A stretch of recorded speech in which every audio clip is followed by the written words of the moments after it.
Right, so I'm here with the Irish ladies walking team. This is a fascinating. I feel like I've just jumped into the future for myself as well. Tell us a bit about it. Just tell us, Eddie, go on. Tell me about the whole setup. Well, we started off with just a 40s team. We've now got a 40s, 50s, and 55s team playing. Really great girls. Love coming over to Dublin to play on our home pitch. Anything you'd like to say, Sue? No. It's really inclusive. It's for anybody. Anybody can take part. It's really good fun. Yeah, we live in all over England. We train in Bedford. And it's all ages and sizes are really welcome. Yeah. It's really good, I think, really positive vibe, social experience, and really good for sort of mental health and well-being and getting out. When you think you can't play sports, like when you're 40 or 50 or 60, suddenly this opportunity arises and you can play right up until your 70s. It's so good for your physical, mental health, and your social well-being, and it's just such a positive experience for people. I would love all sorts of older people to be involved in some sort of sport, and the rules mean that the chances of injury are very slim because they're sort of protected by the rules, and I think that's really useful for people who are older. And good for the heart, mind and soul. And tell me something, you guys, are you a selection of different teams, or are you a team that decided to represent Ireland? Some of us play for like local teams, and then we Lou put together like a team for the Republic of Ireland. Yeah. So, very good, very good. So tell us a little bit about that whole selection process. Yeah, so we had trials up in Birmingham, and girls from all over England came, Irish girls, and some of them are born in Ireland, some have got grandparents or parents that are Irish that are living in England. And then we had trials, and a few of us got picked, and then we had more trials. So I run Bedford Ladies Walking Football Team, so we have a training session down every month, and the Irish girls train in with the Bedford girls. Very good. And then other teams we play, and they say, oh, I've got an Irish girl I know who's very good, and they give me the number. And this is how I got most of these girls anyway. Yeah. From word of mouth or whatever, so I'm very lucky. Sarah Lynn now, she plays for Milton Keynes, MK Dons. Yeah. So she's come up to Bedford to play. You're from Crystal Palace. Crystal Palace. Yeah. Sue? From Birmingham. She's from Birmingham, comes all the way down. Teresa? Oxford United. Northampton. Portion Eagles. Two sisters there from Galway. They're the North. Oxford United. Oxford United. Warwickshire. Crystal Palace. Bracknell Town. I come from Banbury. So as you can see, all over England. Unbelievable. And they're very good. They come down to Bedford at the first Sunday of every month to train with us. We're growing every week. So. Well, in Ireland we're well behind the curve. We're so far behind the curve we have to import to the Irish international team. And it's not going to be like that for long, because I certainly, this is an unbelievable opportunity for people that are getting past the over 35s and want to get stuck back into playing football. What do you think of the setup here at the AUL? Absolutely fantastic. They've done a great job. A lot of work. If you asked us 5 years ago, would you be playing against like Italy and France, and we wouldn't have known, would we? And to be playing people that are flying in from all over the place. Yeah. Fantastic. And people love getting a cap. Like there's no other maybe sport that we could represent Ireland for and get a cap for. So that's a big thing for people to get a cap for playing for their country after they play here today, no matter how they do. And I have to say, in other football teams there's a real competitive nature between the teams, but here you see the Irish and the English and the Irish and Italians, and they kind of have a sense of camaraderie. It's much friendlier and less competitive than you would imagine football to be. And the thing that the opportunities that I see as well is, as we're getting older, is walking football holidays, playing with your family. I mean, I'm starting to visualise it. Please God, if I live that long. But I'm looking forward to maybe playing with my own daughter, and my own and being playing, because these rules, people can learn from them, and you can have these kind of walking holidays where everybody learns the rules. Because I heard I was talking to the England team, and the piece of advice they gave us was train up the referees, because it's the referees that are protecting the players, and if you get the rules right and you protect the players, that just it makes people more confident about getting involved. And not getting into it as well, yeah, for sure.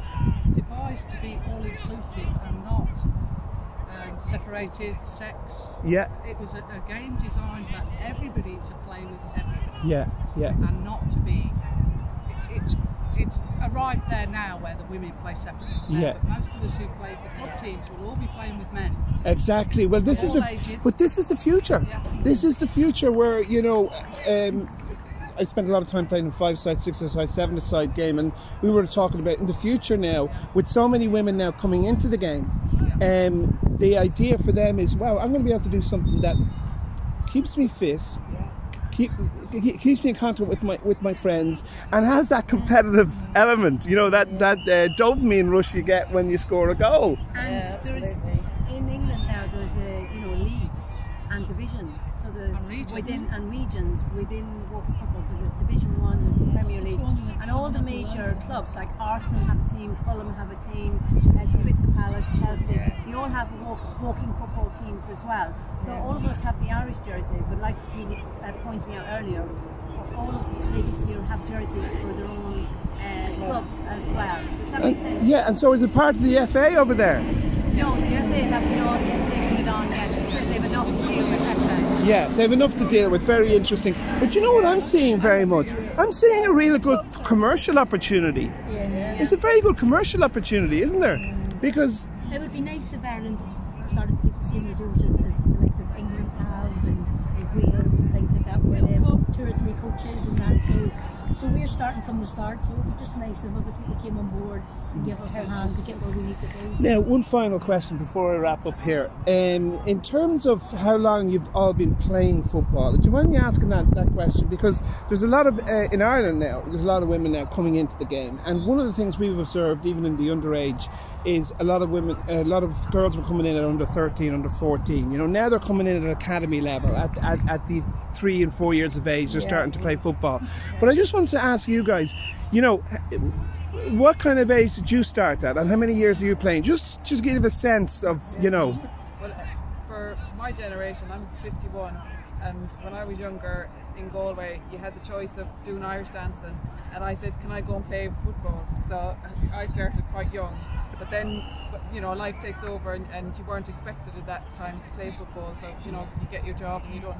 So it wasn't until the walking football started up again, it's like, oh, brilliant, I can you know, do something that I really love and stay well and have those friendships. I don't know what it's like for when you're in school and you're like, say, 10 or 12, I was the only girl on the boys team. But when they had matches, I was never included in the matches. I was all right for the training, but I couldn't play the matches because I was a girl. And then I started up then when I was 36 and ran a team. And then I stopped, and then I started this again 7 years later. So there you go. Thank God you did. Absolutely, yeah. We need pioneers like that, and that's the whole thing about things like this, is to encourage, you know, volunteers and people that are driven, people that are able to have the skill sets like yourself and the vision to be able to bring us all together. But I still want another couple of stories like yours there. Well, like some played, like I played in the Leinster League here in Ireland. From age 18 until I was 36.